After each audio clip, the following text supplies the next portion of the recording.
Henrietta Malacad, a member of the Augustinian Sisters of Our Lady of Consolation. I was a foreign missionary for 6 years in Larantuka, Flores Islands, Indonesia. Larantuka has a strong Portuguese colonial influence.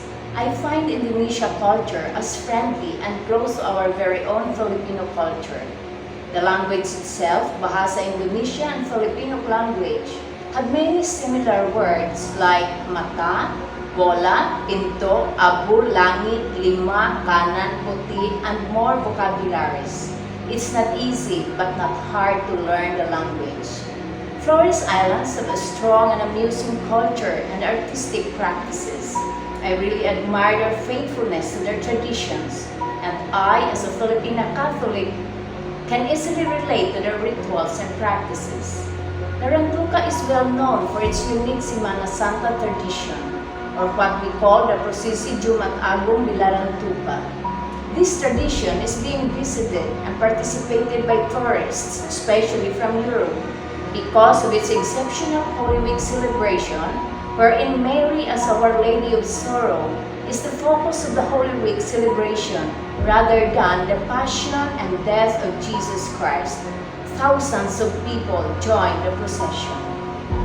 Shortly after his election, His Holiness Pope Francis called for more interreligious dialogue as a way of building bridges and establishing true links of friendship between all people. He added that it was crucial to intensify outreach to non-believers so that the differences which divide and hurts us may never prevail. This reminds me of one of the most significant, memorable experiences in which I am very grateful for in Flores Islands, the experience of real interreligious dialogue. We had the chance to join the bishop in his pastoral visits to different parishes, at the same time to institute the sacraments of confirmation to people of different ages at the time in Adunara Island. What struck me most is the participation and contribution of Islam and some elders in this big Catholic activity of the parish. It was very touching to see many Muslim men in their headscarf and women in their glossy, colorful jebab dress in front of the big church, chanting beautifully to welcome the bishop. While the Eucharistic celebration and the institution of the sacrament of confirmation was going on, the Islam people with some elderly Christians were busy cooking. Lunch was served and shared in common in a spirit of joy and thanksgiving, of being together regardless of religion. There were no discrimination, prejudices, and unfairness. All were free to mingle. I really felt the sense of equality among people. Sharing and listening to their stories is a great possibility to connect and links, bridges, thus establishing the links of friendship between our brothers and sisters from different faiths. As I stayed long in the mission, I was really fortunate not to learn and to witness, but to live out in many ways the real meaning of interreligious dialogue, thus making it alive and true to life. On July 6, 2013, the Holy Father addressed the seminarians and novices saying, "Becoming a priest or a man or woman religious is not primarily our own decision. Rather, it is a response to a call of love." Way back 20 years ago, while the European countries suffered from lack of priests and nuns, and when religious vocations seemed increasingly unattractive, Indonesia, the most populous Muslim state in the world, was experiencing a golden season of Christian religious vocation, says one priest in Java. It is true, many young people were entering the seminaries and convents that time.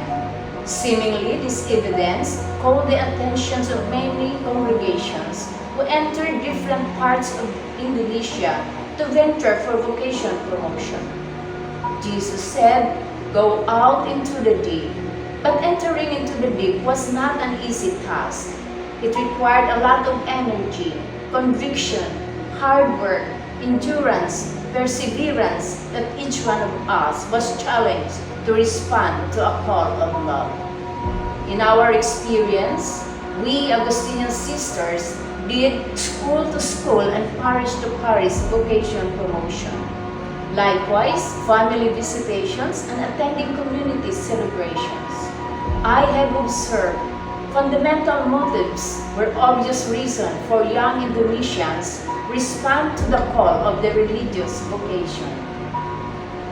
The leading out of our charism, which is compassion, and the witnessing of our Augustinian spirituality of community life in the context of intercultural living that spontaneously flowed out in the larger community, attracted families, particularly young ladies, to join our congregation. Our intercultural, international communities also became a witness to values of universal sisterhood and acceptance of diversity as a gift of God and our way of life. Flores people were more attracted to the beauty of Christian traditions, like when we introduced the Santo Niño de Cebu to the people of Lalantuca, celebrating his feast every January, the way we celebrate here in the Philippines, with procession followed by Eucharistic celebration and community dancing, games, and agape, was made as an instrument for friendship and unity, first with our neighbors, then with some people in the town, and spread out farther to some islands. Indonesians are more inclined towards what appeals to the body and mind festivals and popular devotions.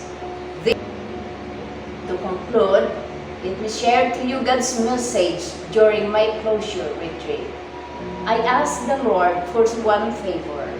Lord, give me a special message to my Indonesian mission experiences. And Jesus lovingly replied, everything is so blessed.